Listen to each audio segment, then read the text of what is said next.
il y a des gens, je pense, qui vont pas être, qui n'ont jamais été habitués à voir, qui n'ont pas été habitués. Prends ton temps. Et qui vont voir. Le subjonctif, c'est bon. Tu es parti sur le on parlait subjonctif. de grammaire, justement. Ouais. J'aurais pas commencé la phrase comme ça. Mais... Il y a des gens qui ne seront.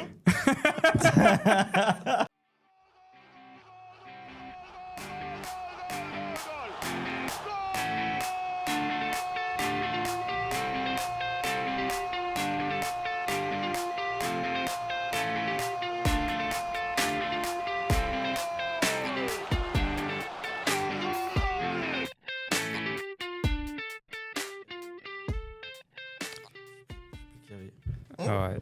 Il y avait au dernier épisode. Alors, je sais pas si tu es au courant, mais on vient de commencer. Ok. Merci à tous de nous rejoindre. Alors, on est dans un nouvel épisode du Foutoir. Yes, et sir. on est en compagnie de Enzo, Ali et moi-même. Équipe de 7. Alors, ça fait un petit moment qu'on n'en a pas fait quand même, mais on va parler de sujets d'actualité. Et notamment, on va parler de... Le dernier en date, quoi. Le dernier en date. Alors, Messi qui vient d'être sacralisé encore une fois. Combien il en a maintenant? La 8e fois. Huitième. Huit. Ouais. Je pense qu'il est en tête, quoi. Ah, Ah, là, de largement. loin. Bah, le deuxième, c'est Christian avec 5. Ouais, donc de Et loin. après, c'est... Il y en a un qui en a 4 ? Non. 3. Mais... 3, oui. 3, oui. 3, il y a Platini. 3, je pense. Van Basten, je crois. Hmm. Mais 4, Quatre, je je pense pense pas. Non. Mais c'est déjà d'en avoir un, Ouais. je trouve que c'est... Par exemple, Zidane, on a un. Tu vois, Ouais, Ronaldo, Zidane, Nazario, on a un. Ronaldinho, on a un. Figo. Figo, tu vois, tous les fous Ouais. furieux, ils en ont un, quoi. Mais alors, parce qu'ils n'ont pas su Benzema. briller pendant Benzema. plusieurs saisons, c'est ça? Bah, tu sais, à l'époque, c'était pas genre 2 monstres et tout le reste. Non, parce que, en fait, pourquoi je pose la question, c'est parce que quand on dit un des joueurs qui vous a marqué dans l'histoire du foot, etc., souvent ces noms reviennent. Et pourtant, ils sont loin derrière au niveau... Après, c'est une question d'avis subjectif et objectif. Tu vois. Si, toi, je pense qu'Alice, on te demande, toi, il y a Messi dans ton top 5, top 2. 3 de footballeur ever. Oh, non, mais bien sûr. Maché, toi, top 1. Ouais, moi, par exemple, il n'y a ni Cristiano ni Messi dans mon top 5. Tu vois, c'est vraiment une valeur. Ouais, c'est subjectif. Non, mec, alors c'est ceux subjectif. qui te font kiffer ou ceux que tu penses de manière réaliste sont très très bons. Ah voilà, bah, si tu me demandes un avis objectif, ils sont clairement dans le top 5 ever. Ouais. Et tu Mais si mettrais me qui demandes au-dessus un- de l'autre? Ah, c'est chaud. Là, c'est compliqué. En plus, tu demandes à un mec qui vient du Real, tu vois. Donc, c'est chaud. mais j'admets que Messi est incroyable. Tu vois, j'ai aucun souci à dire ça. Top 3, Dans ton top 5 moi, ils y sont pas. de gens qui te font kiffer au foot, est-ce Ouais. que Zidane y est? Ouais, de ouf. Est-ce que Zlatan y est? Non. Est-ce que Salah y est? Non. Salah non plus pour toi. Hmm. Est-ce que tu penses qu'il y a une saison où Salah a peut-être mérité un ballon d'or? Ouais, il y a. Quand ils ont gagné la Champions League, Ouais, je il y a pense. deux- ouais. il y a 2 ans. En 2019 ou 2020. Est-ce qu'il y a une 19, saison où 2019, Zlatan a peut-être mérité Non. un ballon d'or? Pour Jamais. moi, Il non. s'y est jamais approché. Non. Pour moi, non. Ouais, Zlatan, peut-être pour qu'il- moi, c'est un très grand joueur, mais pas Pas à ce niveau-là. à ce niveau. Et pour moi, Zlatan, il a eu son aura grâce À sa personnalité. beaucoup à l'extra foot. Ouais, c'est un showman, mais c'est pas... Ok. C'est un, Après, il a c'est un marqué des- excellent joueur, Il a marqué de très beaux buts mais aussi. pas le. Iniesta. Oui. Oui. Il l'a raté une fois. Il c'était, devait l'avoir. Il devait pour l'avoir. moi. Il devait D'ailleurs, ça l'avoir. porte la question qui se pose, c'est là, il gagne la Coupe du Monde, Messi, Hmm. et il obtient le Ballon d'Or. En 2010, l'Espagne gagne la Coupe du Monde, et il y a Xavi, Iniesta, ils ont fait un travail de fou. C'est Messi qui gagne le Ballon Ouais. d'Or. Tu en as Mais profité les un critères petit peu. ont changé. En 2010, c'était FIFA Ballon d'Or et c'était une autre façon de. Même Non, pour moi, je l'aurais donné à Iniesta. Messi, pour moi, ne méritait Moi, je pas pense le que- Ballon d'Or cette année-là. Mais les critères, quand je te dis ça, maintenant, c'est juste les journalistes qui votent. il n'y a plus les capitaines et Non, les c'est juste machins. les journalistes. Ok. Donc, c'est les 100 journalistes des 100 pays, Il dit, les meilleurs pays classement FIFA. Dans le top Mais, 100. mais même, Ouais. je pense que quelles que soient les personnes qui votent, quand tu regardes l'Espagne, c'est quand même bizarre que l'Espagne a gagné 2008, 2010, 2012 et aucun d'eux Aucun. n'a gagné quoi que ce soit. Et avant Alors qu'il y avait une génération de Avant Messi, Cristiano, 2006, c'était Cannavaro. Donc voilà, comme en 2013 où Ribéry l'a pas, alors que c'est Cristiano qui l'a eu. Qui l'a gagné. Ribéry avait fait un commentaire super intéressant dans une interview. Il avait dit parce qu'en fait, c'était aussi un concours de popularité. Oui, à un moment. C'est toujours comme ça. La France ne l'a pas soutenu autant que les autres pays. Au fait, c'est aussi beaucoup de lobbying. Le Real, Barça, mec. C'est beaucoup de lobbying. Là, on est revenu à un moment, c'était FIFA Ballon d'Or et les critères n'étaient pas très bien définis. Et c'était soit Messi, soit Ronaldo et puis basta. Là, ces dernières années, je trouve que ça, depuis Modric, Benzema. Là, ils pouvaient pas ne pas les journalistes ne pouvaient pas. C'est le titre que durant toute sa carrière, Messi, on disait s'il n'a pas la Coupe du Monde, il ne sera jamais considéré comme l'égal de Maradona. Ouais. Il l'a eu. C'est sur une saison. C'est sur une saison. Un Ballon d'Or. Lui, il a géré de ouf pendant un mois. Enfin, on va dire le début de saison avec PSG. Il était très bon. C'est ça. Mais à partir de janvier, il a levé le pied de ouf. Alors que tu as un mec comme Haaland. Mais tu sais, moi je comprends pas pourquoi ils mettent. Ce Ballon d'Or, c'est toujours en octobre, fin octobre, début novembre, alors qu'on juge la saison passée. Alors que pour moi, ça devrait être en juillet, août, avant le début de la saison, parce que même Jude Bellingham, il mérite largement le trophée Copa, mais c'est surtout l'excellent début de saison avec le Real qui joue dans ce truc. Il avait fait une très bonne saison avec le Borussia aussi. Oui, mais on n'en parlait pas autant. Parce que c'est le Real. Tu vois je comprends. Alors, on a une petite... j'avais une petite question que je te posais juste avant qu'on commence. C'était le cas de Bono. Ouais. Bono a été classé 13e. Ouais. Mais le gardien argentin... 15e. Et pourtant, le gardien argentin a gagné Yacine. Oui. Lev Yacine. Alors, comment tu expliques ça? Lev Yacine, Bono. Comment tu expliques ça? Il est mieux classé, mais il a été... Oui, parce que c'est deux votes différents. D'accord, c'est deux classements différents. C'est deux votes différents. D'accord. Mais c'est pas logique. Ouais.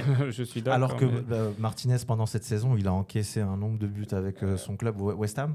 Mec, laisse tomber. Et en termes de popularité non plus, je pense que Bono et Wilton, il a gagné en popularité, bien sûr. Et tu sais que c'est l'un des critères, l'image, l'aura que tu dégages. Là, visiblement, c'est des gaz qu'il a dégagé. L'autre, il est détestable, c'est certain. Alors, justement, on a parlé de Bono, on va revenir un peu au Maroc.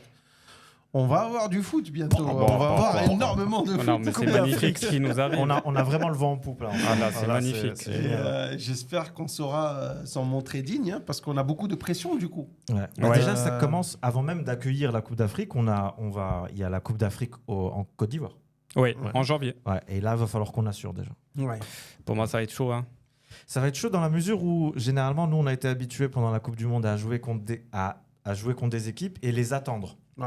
Là, maintenant, on va jouer contre des équipes qui vont nous attendre. Et les stades, la qualité de la pelouse et tout, ça va pas être pareil. Ça va être compliqué. Moi, je ne m'attends pas à ce que le Maroc gagne cette Coupe d'Afrique. Mais un très bon parcours, tu penses? S'ils font demi-finale, pour moi, c'est l'objectif. S'ils font demi-finale, je serai très heureux. Ouais. Moi, je le vois un peu comme un... Mais par contre, moi, je mise beaucoup sur 2025. Par contre, on la joue à la maison. On a tout pété là. On doit la gagner. Mais attention, la Galagué qui dit, je ne sais pas s'il va s'en tenir à ce qu'il a dit, mais... Il avait dit. La demi-finale. Non, il a dit, si jamais on ne gagne pas... Non, il est revenu sur ça. Ah d'accord, parce que là, on a joué un match amical contre la Côte d'Ivoire il y a 3 semaines quand on a fait un partout. Et juste après, il a dit, vous avez vu les conditions. Et donc là, cette Coupe d'Afrique, si on fait un bon parcours, c'est parfait. Mais l'objectif, c'est 2025. D'accord, j'espère. Parce que je trouve que se mettre la barre un peu trop, tu rajoutes une pression alors que c'est pas... Alors bon... Prochaine CAN ne va pas être au Maroc, mais ensuite on va organiser et la CAN et la Coupe du Monde. C'est quand même dingue. Et ça, c'est magnifique. Alors, est-ce qu'on a des détails sur déjà sur la CAN? Est-ce que l'infrastructure va changer pour la CAN ou les grands changements vont surtout s'effectuer pour la Coupe du Monde? Non, déjà il y a le stade de Rabat qui est en train de rénovation. Ils ont tout en face du zoo, Ouais, ok, j'ai vu ça. Ils refont. Donc il va être prêt pour la CAN. Je pense le stade de Marrakech, ils vont commencer les travaux après la CAN. Donc en gros, c'est Rabat et peut-être le stade de Casa qui vont refaire. Et Tanger, ils ne touchent pas? Si, et Tanger. Les travaux sont en cours. Okay. Donc, et pour la CAN, tu as 6 stades Donc, ça sera Tanger, Rabat, Fès, Casa, Marrakech, Agadir. Propre. Ouais. Alors, une Coupe du Monde, c'est du foot, mais aussi énormément de gens. Est-ce que l'infrastructure, à part des terrains... Moi, j'ai vu les JO... Les JO à Paris, c'est ça 2024. Et ils ont commencé à dire ouais, il faudrait qu'on essaye d'accueillir chez l'habitant. Moi, je suis sûr que les jeunes parisiens vont être contents d'accueillir. Et il y aura un petit billet de 100 €. L'État va... Alors, est-ce qu'on va accueillir chez l'habitant les JO, c'est différent parce que ça se joue dans une seule ville. Ouais. Bon, là, c'est tout un pays. Bien sûr. De deux, c'est une Coupe du Monde organisée à 3. Donc, si on fait un calcul simple, c'est 48 équipes, donc 16 équipes. Donc, c'est comme si tu organisais une CAN au Maroc. Oui, mais le nombre de gens, effectivement, qui vont venir, ça va être important. Ouais. Mais on sera sur des villes, Marrakech, Agadir, Tanger, Casa. Je pense c'est des villes qui sont habituées à... On a la capacité d'accueillir. Et puis maintenant, il y a un nouveau truc, c'est Airbnb. C'est toutes les locations à côté. Ouais. Ça peut être vraiment sympa. On va faire sympa. un peu de cash. ça peut être vraiment, vraiment sympa. Et puis, moi, c'est un autre souci aussi que j'ai, c'est l'aspect culturel. Il y a des gens, je pense, qui vont pas être, qui n'ont jamais été habitués à voir, qui n'ont pas été habitués. Prends ton temps, et qui vont voir le subjonctif, c'est bon. Tu es parti sur le subjonctif. J'aurais pas commencé la phrase comme ça. Il y a des gens qui ne seront. Il y a des gens. Fais du présent simple. C'est clair. Sur du présent simple.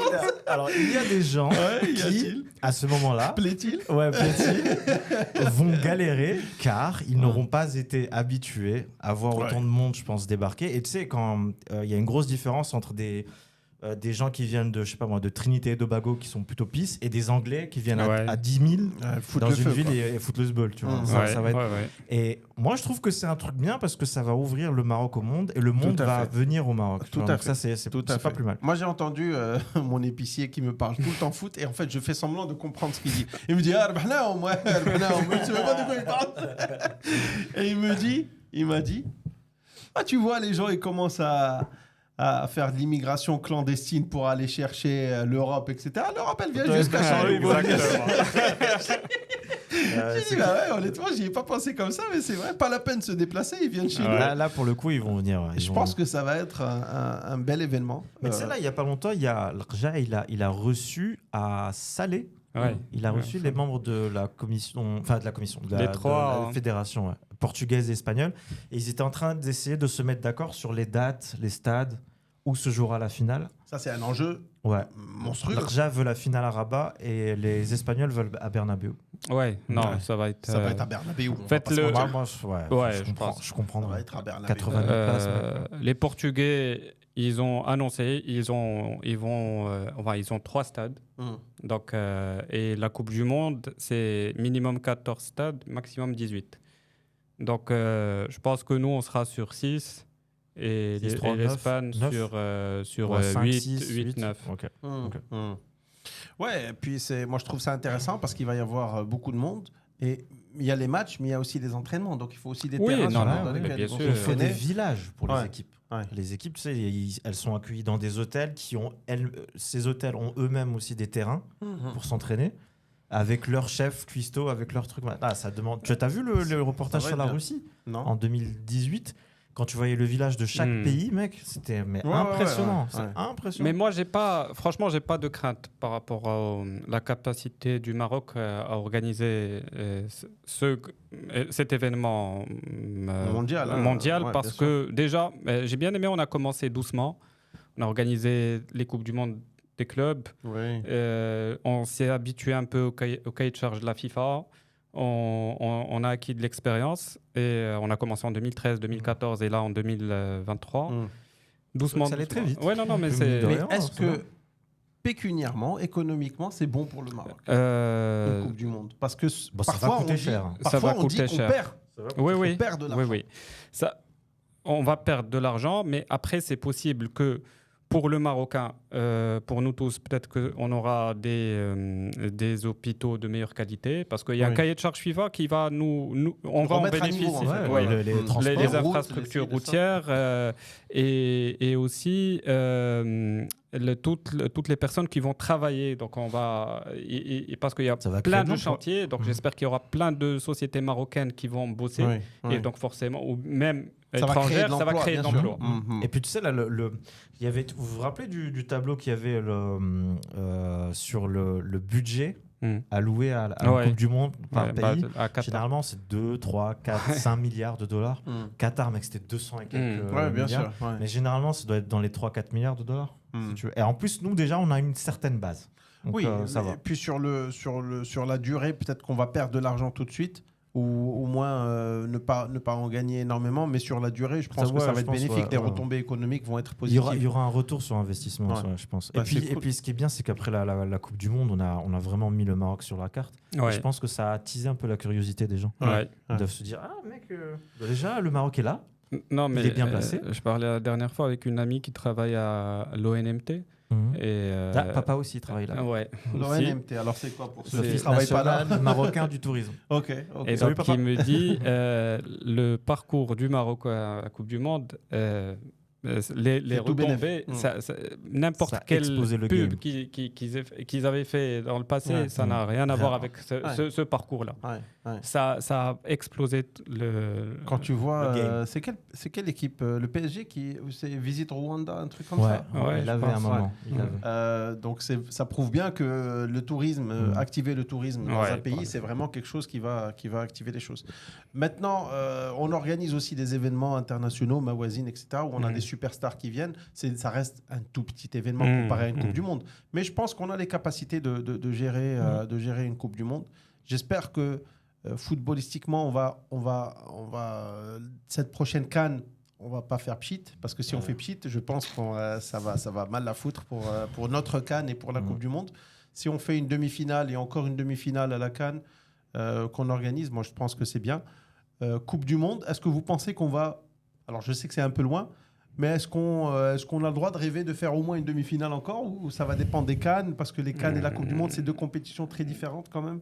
C'est complètement différent. Et moi, par exemple, Coupe du Monde 2026, non, je ne miserai pas sur une demi-finale du Maroc. Non, mais pour moi, ce qu'on a fait, c'est... Je parle de mon vécu, j'ai grandi dans les échecs et tout. Donc les échecs et maths. Donc pour moi, 2022, c'est une exception. Ça reste pour moi jusqu'à preuve du contraire. Donc c'est normal. Je suis programmé comme ça. Mais c'est compliqué de voir. Depuis que l'Orgia est venu, quand même, on est dans une bonne spirale. On est dans une très bonne spirale. Et on est combien? On est 11e là, mon Dieu? 13e. 12-13. Ok. Ça, c'est pas mal. Il faut juste maintenir le truc. Et puis, ce qui est bien, c'est que le vivier qui arrive derrière, ils sont chauds. C'est ça. Chauds de ouf. Maintenant, il faut maintenir le fait de vouloir gagner. Tu te rappelles, au début, on parlait de ça. Les premiers épisodes du Footor, où on se disait, quand ils jouent dans la rue et tout, c'était quoi déjà?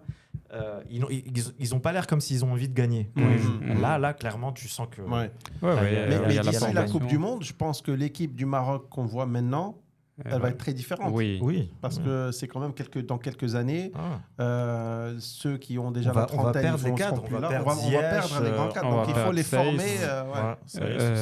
Mais voilà, comme a dit Enzo, il y a une très bonne formation maintenant dans l'académie. Il y a les petits jeunes qui jouent en Europe. Non, il y a la relève. Et puis la différence avec les autres pays africains, sans vouloir créer de débat ou de vas-y, mec, c'est bon. Vas-y, mais par exemple, en Algérie, il y avait souvent ce problème de si jamais tu es franco-algérien. Tu choisis quoi?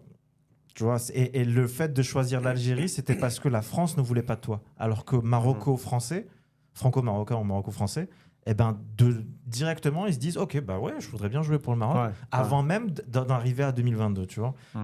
À l'époque, on avait les Mortari, tous ceux qui jouaient à l'étranger, ils choisissaient le Maroc et il n'y avait aucun souci. Alors que pour les autres pays, j'ai l'impression que d'abord, ils choisissaient le pays européen qui promettait normalement plus de choses, et à la fin, quand ils voient que c'est pas possible, ils disent finalement, et ça s'est produit avec Hossam Aouar en Algérie, avec Amine Gouiri, si je dis pas de bêtises. Là, ils jouent et maintenant, ils ont fait une sélection en France, et maintenant ils ont choisi l'Algérie. Mais même avant la Coupe du Monde, est-ce que c'est un choix difficile?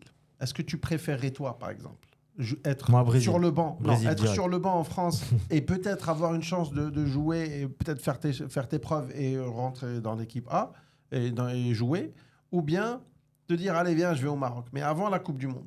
Le choix était difficile. Parfois le Grégui leur disait non vous me dites oui ou non.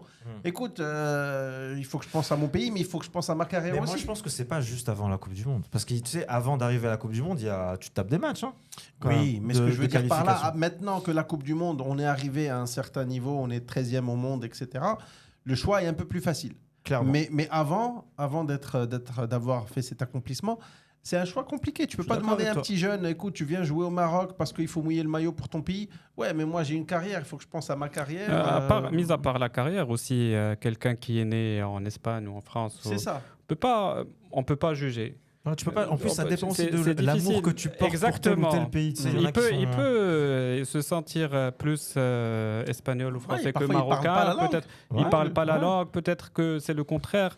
Donc ça, c'est individuel. Mais parfois, il y a des moments où tu te dis, c'est un peu opportuniste, quoi. Oui. Il y a des trucs. L'exemple concret, c'est Iñaki Williams qui joue pour le Ghana. Pour la première fois, il a maintenant, je pense, Iñaki doit avoir 29-30 ans. Et il a choisi le Ghana là, pour la Coupe du Monde. Son premier match avec le Ghana, c'était... Mais bon. Mais par exemple, le cas de Lamine Yamal, il a 16 ans, le gamin. Tu peux pas lui maintenant à 16 ans, tu lui dis tu fais un choix. Tu te souviens quand tu avais 16 ans? Bien sûr. C'est que je voulais te dire Zelda, frère. C'est ça, ouais. Non, c'est vrai. Il y a aussi Brahim Diaz. Il a fait une sélection avec l'Espagne, mais il n'avait pas joué. Et du coup, là, il peut toujours jouer au Maroc. Et il est question là, enfin, ils l'ont appelé au Maroc, il faut qu'il prenne sa décision. Et si Diaz il vient, mec, Joga, c'est un putain de joueur. J'aime bien ça. Il est au Real. Voilà, ceci explique cela. Très objectif. Mais franchement, on a une bonne équipe. On a Amin Harit qui est revenu, qui fait des bonnes choses à Marseille. Il y a pas mal. Il y a Amin Adli du Bayer Leverkusen. Tu as Sebari à Eindhoven. Franchement, il y a le vivier. Franchement, il est bon. Ouais, parce que bientôt, on va perdre les noms qu'on connaît le plus, ceux qui ont la trentaine passée. C'est ça. L'équipe va être... Mais tant qu'on est motivé, que tu as envie de déglinguer les autres, mec, c'est le plus important. C'est le plus important. Tant mieux. Bah écoutez, tant mieux. D'ailleurs, l'équipe entière Puma, il a fait une pub pour les nouveaux... Il y a des nouveaux... maillots. Pas maillots, mais des nouveaux trucs de supporters. C'est très joli. Ah ouais, avec un style un peu marocain, c'est pas mal. Alors, une opinion qui n'est pas très populaire, mais je trouve le maillot du Maroc... Batman est un mauvais film, t'avais dit. Je trouve le maillot du Maroc... Ah non, il y a un gros souci. Il y a qui sont pas on est d'accord. Le col V. En fait, le problème, c'est l'arrière. Je sais pas si même avec la bande. La bande, elle nous apportait chance. Elle nous apportait chance et nous apportait. Et ça me rappelle, moi, le maillot de 98. Oui, ça rejoint ça. Mais moi, je préfère la partie où on avait Nike, mec. 2004, avec les chiffres et le rond autour, là, avec Zairi et tout, machin. Non, je l'ai filé à Moulay. Mais j'avais Zairi, le 7 et tout. Mec, il était stylé ce maillot, de ouf. Mais je suis d'accord avec... Après moi, je pense, c'est Puma. Moi, j'ai du mal avec les maillots. Regarde Manchester City, tout ça. Moi, j'ai du mal avec ces maillots. Mais s'ils ramènent un jour Nike ou bien Adidas, aïe. Quoique, Adidas, à la Coupe du Monde 2018, c'était à chier. Ils ont pris un maillot normal, rouge et blanc. Ils ont mis Fédération Marocaine de football. Exactement. 80 €. Nique ta race. Non, c'est pas cool ça. Pas cool. Alors ensuite, le prochain sujet, on voulait parler... tu voulais nous parler de quoi ? Je vais dire 2 mots sur l'African Football League. Donc c'est une nouvelle compétition, c'est l'équivalent de la Super League que les Européens, que quelques clubs européens voulaient organiser. Avaient tenté. C'était la catastrophe. C'était la catastrophe. Et donc là, en fait, la FIFA veut que cette compétition ait lieu. Et donc la FIFA a vu avec la CAF pour l'organiser, et ça a été organisé en Afrique pour la première fois. Ils ont pris les 8 meilleures équipes ces dernières années en Champions League et ils ont fait une petite compétition, quart de finale, demi-finale, finale, aller-retour. Ils ont commencé il y a 15 jours et donc là, le WAC vient de se qualifier hier contre le Tarjé. Et ils sont qualifiés en finale contre Sundowns, les Sud-Africains. Ils vont jouer l'aller ce dimanche et le retour le dimanche d'après. Ah oui, en Afrique, il y a aller-retour en finale. Ouais. Ok. Je crois que c'est plus fair. C'est plus fair. Ok, c'est pas mal. C'est cool ça. Toi, t'en penses quoi? C'est bien? C'est bien parce que quand tu vois l'engouement, donc c'est une réussite, quoi. Ils ont parié sur un truc et les terrains sont pleins. Il y a du niveau. Ouais, c'est le niveau de Champions League, demi-finale, finale, Champions League africaine. Ils la prennent au sérieux, ils mettent l'équipe A. Oui. Okay. Ah non, c'est très très sérieux. C'est vrai que vu la thune qu'il y a en jeu. Combien t'as dit 30? Donc là, ils ont gagné 30 millions de dirhams. Mais je pense que la finale, s'ils gagnent, je pense que ça va être. Non, je pense dans le 40-45. Okay. C'est comme le gagnant de la Champions League européenne en tout. 140 millions d'euros. Ouais. Ouais, mais déjà, ça en fait de la pète de luxe. Ça en fait de la pète. C'est c'est déjà pas mal. Honnêtement, c'est déjà pas mal. Dans l'idée, moi, je suis pas particulièrement contre. Après, c'est sur le long terme, quel impact ça va avoir sur la Ligue des champions africaine? Exactement. Là, ils l'ont mis là.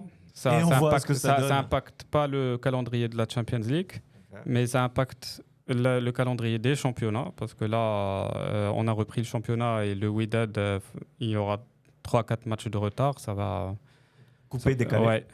Mais d'ailleurs, le championnat marocain, il commence quand? Comment ça? Il a déjà commencé. Oui, fin août, début septembre. C'est pas en mars ou un truc. Il finit pas en mars ou non. C'est le calqué sur le calendrier européen. Ça finit en mai, juin. Ok, d'accord. Bah écoute, à voir. Mais en tout cas, j'espère que pour la première édition, on va la gagner. Bah oui. Ça serait bien. Après, quel prestige elle aura pour une première édition? Je pense qu'il faut faire ses preuves. Mais maintenant que les gens la prennent au sérieux, etc., ça va être bien. Mais tu sais, même au tennis, ils ont commencé à inventer plein de petits tournois. Laver Cup, par exemple. Et ce qui est drôle, c'est que... Alors, je sais qu'on s'éloigne un peu du foot, mais le fait qu'on crée beaucoup de tournois, sachant que les grands tournois au tennis, c'est les tournois du Grand Chelem, le Roland Garros, le Wimbledon, etc. Et j'imagine que le Graal au foot, c'est la Champions League. Exactement. Coupe du Monde. Mais Champions League, Coupe du Monde, c'est vrai. Champions League par équipe, forcément. Mais un joueur qui veut les plus beaux titres, c'est la Champions League et la Coupe du Monde. Et au tennis, c'est la même chose. C'est les grands chelems. Et maintenant, on commence à inventer des petits tournois, etc., notamment Laver Cup, où c'est un petit peu des matchs d'exhibition, on va des grands joueurs, on va les mettre, alors c'est l'Amérique contre le reste du monde, etc. Donc c'est souvent l'Amérique contre l'Europe, on va pas se mentir. Mais mon fils, qui est un joueur français, Gaël, qui aime bien faire le show, il a commencé à faire un peu le showman, etc. Je le jouais comme un match d'exhibition. Il a joué contre un Canadien. Ah oui, qu'il a mal pris. Qu'il a très mal pris. Oui. Et il lui a dit, on joue sérieux, oui, on joue pas sérieux. À un moment, ils ont un échange. Et il lui a dit, oui, mais Gaël lui a dit, mais moi, on m'a dit que c'était juste pour le fun. Il n'y a pas de points ATP, il n'y a pas d'enjeu, on s'amuse. Il lui a dit, ben non, moi on m'a dit il faut jouer à fond. Donc moi je joue à fond, toi tu fais le clown. Donc on fait quoi? Mais à quoi ça sert de jouer à fond si tu gagnes pas de points ATP? C'est quelque part un match d'exhibition, etc. Donc c'est vrai que beaucoup de joueurs de tennis en tout cas se plaignent parce que ils disent il y a trop de tournois. Oui. Et donc on doit défendre nos points. Donc si tout le monde essaie de grappiller des points, nous aussi on doit y être pour manger des points là. Donc la saison est trop complète. Est-ce qu'au foot, il y a trop de tournois? Les gens jouent trop? Moi, je trouve que oui. Moi, je suis d'accord. Alors que comparé il y a 20 ans, clairement. Déjà, ils ont inventé la Ligue des Nations. Je vois pas ce qu'elle fout ici. C'est un risque de plus de blessures. Alors qu'ils veulent juste rendre des matchs amicaux officiels avec quelque chose à gagner à la clé. Mais en soi, mec, c'est fou parce qu'en juin, à la fin d'une saison, ils continuent à jouer. Et en gros, tu leur laisses un mois de vacances ou 45 jours, sachant que pendant 10 mois auparavant, ou là quasiment un an, ils faisaient que jouer au foot chaque 3-4 jours pour les grandes équipes. Bien sûr. Et mec, je sais pas si vous en rendez compte, mais on entend de plus en plus parler de blessures. Ben oui. Et moi, à mon avis, parce que les clubs, ils vont pas arrêter. Ça rapporte de l'argent, ils vont pas arrêter. Mais à mon avis, il faut que l'association des joueurs, il faut qu'ils se manifestent, qu'ils fassent grève, parce que là, c'est pas possible. Moi, je me rappelle, il y a 20 ans, début des années 2000, ça nous rajeunit pas du tout cette histoire. Il n'y avait pas de tournée estivale. Ouais, non. Il n'y avait pas Real Madrid va au Japon, Ça a Barça commencé, va ouais. machin, Manchester United va aux États-Unis. Tu sais, j'ai vu Manchester United. j'ai vu Big up à Ali. Ouais, big up à Amine aussi. J'ai vu le reportage Netflix sur Beckham, tu l'as vu? Non, mais elle. Bah, il faut le voir. Il est bien. Ouais, il est très bien. Moi, j'ai vu la partie sur Zidane. Et quand il a rejoint le Real, c'était en 2003. Beckham Beckham, oui, je crois que tu parles de 2003. Et 2003, ils ont fait c'était la première tournée en Asie. Ok. Donc ça a commencé. Ouais. Bah lui, il avait un projet Pérez, à l'époque. Los Galacticos. Donc, Beckham, vous le mettrez. Je pense qu'il n'est pas dans le top 5, mais pas du tout. Moi, c'est le côté coup franc. Ouais, si on fait un classement coup franc, oui. Classement coup franc, Roberto Carlos, non. Roberto Carlos, Beckham, Rivaldo. Qui d'autre Cristiano, il tire pas de beaucoup, franc. Cristiano, c'est la feuille morte. Mais c'est venu après, Cristiano. C'est venu après. Et pour moi, Cristiano, c'est pas la même constance. La beauté du geste. Moi, quand il y avait Beckham ou Rivaldo qui allait tirer un coup franc, dis ça va péter. Ah ouais, non, mec, moi je veux te dire la vérité, mec. Pro Evolution Soccer à l'époque, Winning Eleven sur Play. Shout out à tous les gars avec qui j'ai joué, mec. Au bout d'un moment, tu pouvais créer ton joueur. Et au fur et à mesure des éditions des jeux, mec, il y avait de plus en plus de trucs que tu pouvais add. Et notamment la façon de tirer. Et bah systématiquement, je le faisais tirer comme Beckham. Les coups francs, les tirs. Bandit like Beckham. Ah ouais, exactement. Il y a eu un film d'ailleurs avec la. Qui est archi nul, l'anglaise d'origine indienne. Je sais pas comment il a pu accepter de. Allez, on va mettre ton nom, on va te donner 1 million d'euros. Ouais, vas-y. D'ailleurs, Beckham, il a été hyper smart, mec. Avec son fric, quand il est parti aux États-Unis. Ah ouais, oui. Le move de ouf. Il est parti, on lui a dit, on te promet d'ouvrir ton club. Mais pas pour très cher. Il avait pris à 20 millions, je crois. Il avait créé Miami. Mais Messi aussi, non? Dans sa clause, il y a quelque chose comme ça. Dans sa clause, il y a le des parts sur le club et des parts sur les droits TV. Ouais, donc là, il est max. Et maintenant, ça vaut 600 millions. Miami. Donc, Beckham, il se met bien. Franchement, il se met bien. Non, mec, c'est un business. Beckham, en fait, la personnalité des joueurs hors terrain, ça joue aussi sur leur popularité. Ça fait monter les enchères. Ça fait monter les maillots. Quand Beckham, il est venu à Paris, il se doutait bien que ça allait pas, mais il a vendu des maillots jusqu'à pour savoir quand Christian est venu, la semaine où il est venu, la vente des maillots a remboursé son transfert. 94 millions. Mais on voit les petits gamins, même ici, avec le maillot jaune, ils sont partout. J'ai vu aussi des maillots de Messi. Partout. Mec, là, c'est du grand n'importe quoi. Mais bon, après, je ne sais pas si vous avez vu l'interview de Zlatan qui a dit, avec Pierce, qui a dit des extraits. Le fric, il les a un peu clashés, les gens qui sont partis dans des pays pour du fric, on va dire, dans l'Arabie Saoudite notamment. Et il a dit, qu'est-ce que tu vas faire avec tout ce fric? Tu en as assez, en fait. More than enough, ouais. Donc, même si tu après, c'est l'ego. C'est l'ego. Et puis, pourquoi lui, il est parti et moi... Ah bon, 100 millions, moi aussi, je veux 120 millions. À ce qui paraît, la raison principale pour laquelle Christian est parti du Real, c'est parce qu'il demandait autant, voire plus que Messi. Ouais. On lui a dit non. À ton âge, non. Alors qu'ils ont 2 ans d'écart. Ce serait la raison principale. Par contre, il y a un autre gars qui est venu quasiment, il a dit je viendrai gratos s'il le faut, c'est Di Maria. On lui avait proposé un pont d'or après à Benfica. D'accord. Il avait joué à Benfica avant d'aller au Real et on lui avait proposé un pont d'or après la Coupe du Monde qu'il a gagnée avec l'Argentine. Et il a dit non, moi au lieu de gagner 100 millions par an, je veux revenir à Benfica et je ne veux même pas savoir combien je vais gagner. Mais ça c'est beau et c'est comme Ramos à Séville. À Séville, bien sûr. Et Dimitri Payet à Vasco de Gama. Il est parti pour le Fuego, quoi. Vasco de Gama, c'est au Brésil. Au Brésil. Il est parti au Brésil avec ses 2 petites couettes. Et il est parti, ils sont avant-derniers du championnat. Il est parti juste parce que c'est la ferveur. Maintenant, ils vont être derniers. Et grâce à qui? À Mimi. Franchement, mais parfois ça marche. Regarde André-Pierre Gignac, il est parti en 2016 au Mexique. C'est le meilleur buteur de l'histoire de son club. Ouais. Il a gagné des trucs de dingue. Maintenant, il est vu comme un dieu là-bas. Ouais. En même temps, dans le dépend. royaume des bornes, Mais attends, il y en a un autre, Florian le Thauvin. royaume des aveugles, les bornes sont rois. Non, Au royaume Mexique, c'est quand même des bon. borgnes, les aveugles sont Il y a un joueur français qui commence à revenir sur le devant de la scène. Alors, il joue plus. C'est Sami, quelque chose comme ça, tu sais. Nasri. Nasri. Non, Ouais. pas Samir Nasri. Celui qui sortait avec Pamela Anderson à un certain moment. Adil Rami. Rami. Oui, oui. Lui, Oh, lui, c'est un showman. mais Et attends, il zozote en plus, il parle comme ça. il zozote, Coupe du Monde. Il n'a pas joué un match. Ouais. Et il a gagné. Il est champion du monde Et les 2018. gens lui disent mec, tu réalises que tu n'as pas foulé la cheville. En Ouais, fait, tu t'es Mais il a un chauffé parcours avec- incroyable aussi, Ouais. Adil Rami, parce qu'il a commencé le foot assez tard. Je pense à 20 ans, il était jardinier, je pense. Mm. Et il a commencé dans un club pro Ça à 22 ans, Mm. 23 ans. Non, mais intéressant de voir que le travail de PR aussi à l'extérieur des stades et tout peut faire ça, monter bien ton sûr. prix, peut faire monter ton. Et c'est Ribéry. intelligent parce que, Ribéry aussi. parce que tu dois faire ça. Mm. Parce que la carrière, elle est courte. Ouais. À un moment, tu dois préparer l'après. Bien sûr, bien sûr. Ouais. Et- Non, et- mais Ribéry, Ribéry, au début, on ne croyait pas en lui. Il Ouais. est à Eh, Boulogne. Ribéry, Ah, est-ce qu'il est dans votre top 10? Non. Mm.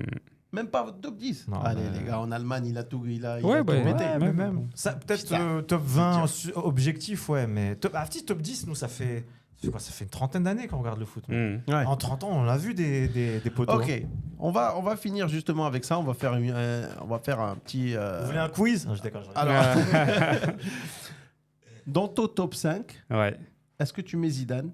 ouais. Est-ce que tu mets. Alors, on va pas mettre Messi et Cristiano, on va les mettre de côté. Ok. Est-ce que tu mets un joueur africain? Dans mon top 5, un joueur africain. Pas du tout. Moi. J'ai beau être matinal. J'ai mal.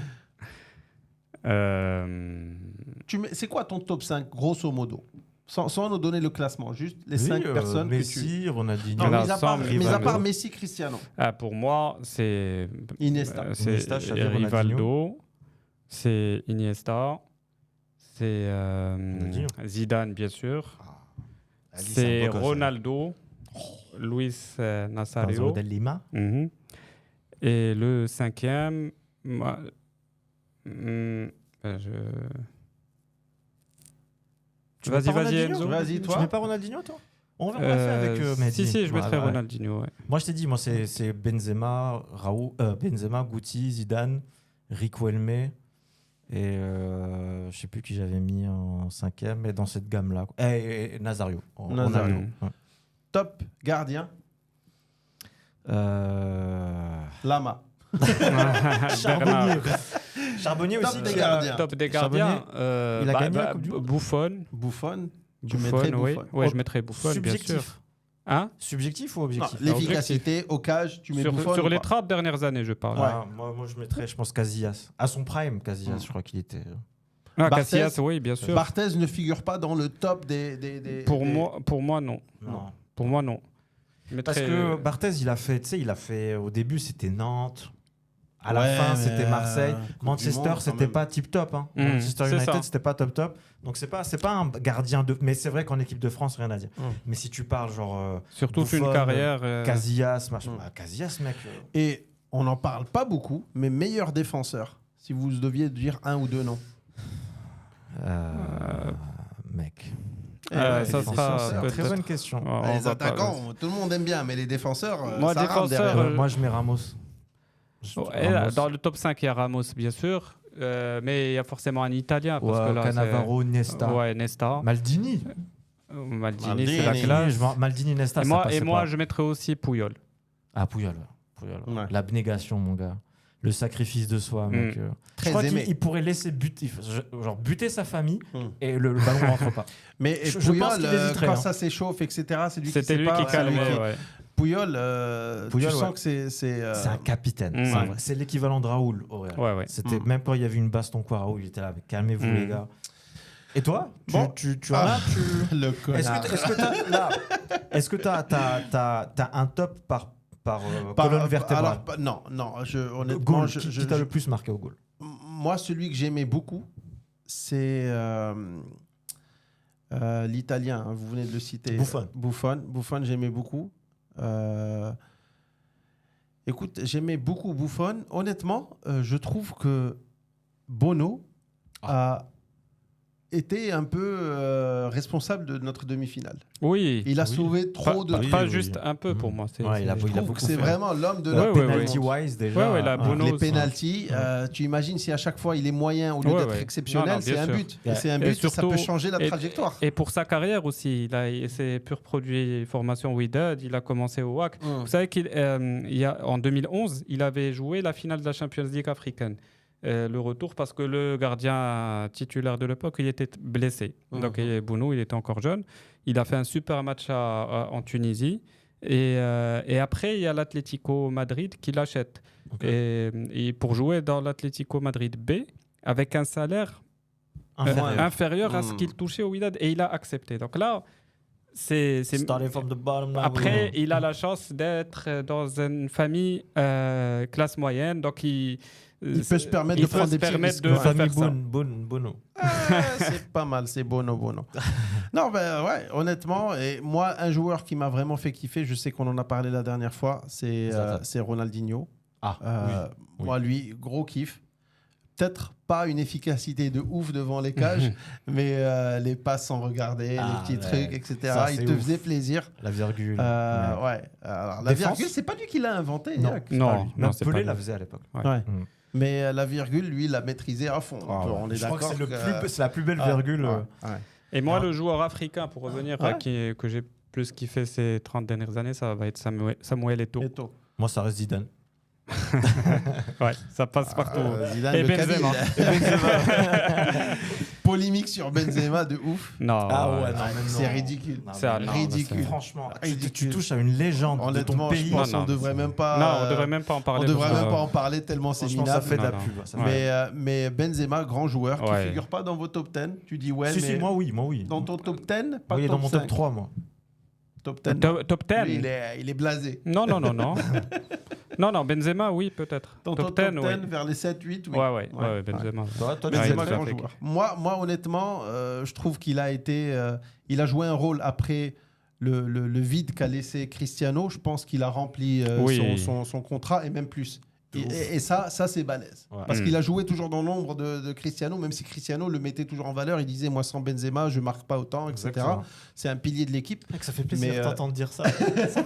mais je trouve que voilà, c'est pas facile de remplir ces crampons. Et je pense qu'il a fait ça avec brio. Bon. Et défense, tu m'expliques. Allez. Putain, il va m'emmerder. Allez, défense. Allez, on envoie le générique. Merci beaucoup. Défense en commentaire. Merci les gars. Ciao.